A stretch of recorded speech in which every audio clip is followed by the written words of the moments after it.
Hello everybody. This week I'd like to tell you a little bit about what it is to be a seminarian, what our daily life consists of, and what the main areas of our priestly formation, our priestly training are. And I'll start with that. In the Ratio Fundamentalis, which is a document produced by the Vatican explaining how priestly formation should take place, it talks about four key pillars of formation. Four key pillars being intellectual, spiritual, pastoral, and human.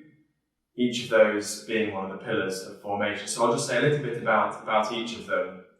The one that takes up the most of our time is the intellectual formation. So that's the studies that we do each year. We do 2 years of philosophy, which in Rome we do at the Angelicum University with the Dominican fathers, and that we do in English.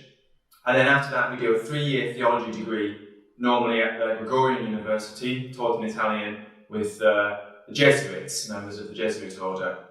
And after that we then go on to do a specialisation for further studies, sort of like a master's, in an area which the bishop decides, or sometimes they let us decide. Hopefully I'll get the opportunity to study scripture at a higher level from, not this coming year, but the year after. So that's our intellectual formation, going to class, doing exams, all of that kind of stuff. Then there's our spiritual formation, very important, of course, that's our prayer life. So we're all expected to spend a good period of time each day in private meditation, as well as praying the office, so the prayers that a priest has to say each day, morning prayer, evening prayer, night prayer, but also office of readings and prayer during the day. And of course, the centre of our daily life is the Holy Mass. And we have opportunities also to speak to spiritual directors, experienced priests, about our own prayer life and where we're getting up to. So we meet with them every between 2 weeks and 4 weeks, depending on where you're at and what's going on in your prayer life at that particular time. Then we have our pastoral formation, and that's certainly what I'm doing here on placement, spending a month learning pastoral ministry. But we also do bits of that in Rome as well. We have weekly classes where we'll look at a particular aspect of priestly ministry, and we do various different pastoral works. In Rome, I've been doing some catechesis at the local parish, as well as I've visited an old English lady who's housebound, and I also give tours of the excavations beneath St. Peter's Basilica. So we have these various different aspects of pastoral formation. And then finally, the one that no one can ever quite properly define is human formation.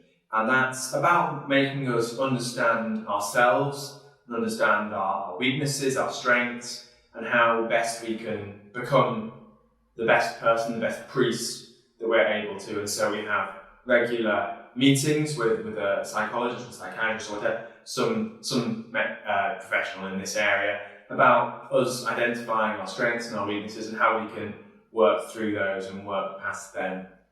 And we also have regular weekends where we also look at some specific aspects of human growth and human formation. So those are the four pillars, so to speak, of formation there, what our priestly training is based around.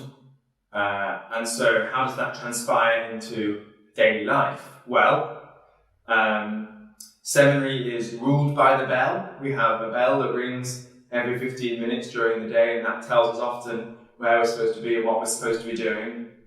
But it's not ringing by the time we wake up. I wake up at 5:20 normally, get myself a cup of tea, get myself ready, washed and dressed, and then I make my way down to the chapel for 6 o'clock, where I'll pray office of readings, and then spend half an hour in meditation, in private prayer, before we gather as a community to pray morning prayer. And then we go straight into Mass, except on a Wednesday when we have an evening Mass. We then go through to breakfast, and after breakfast we start our classes. So most of us will walk down to the universities, or as the case has been for the last year and a bit, we go upstairs to our computers and sit on the other side of the screen and do our distance learning. But the morning is filled generally each day with lectures. We'll then come back and have lunch as a community again, so these things are compulsory, and that's part of our formation, is to live with other brothers, live with other people training to be priests, and indeed those who are already priests. And then in the afternoon we have various different things on. We might have more class, whether that's small group seminars at the university, language courses, Latin, Greek, Hebrew, all those kinds of things, or in the first couple of years Italian, in order to make sure our Italian's up to scratch.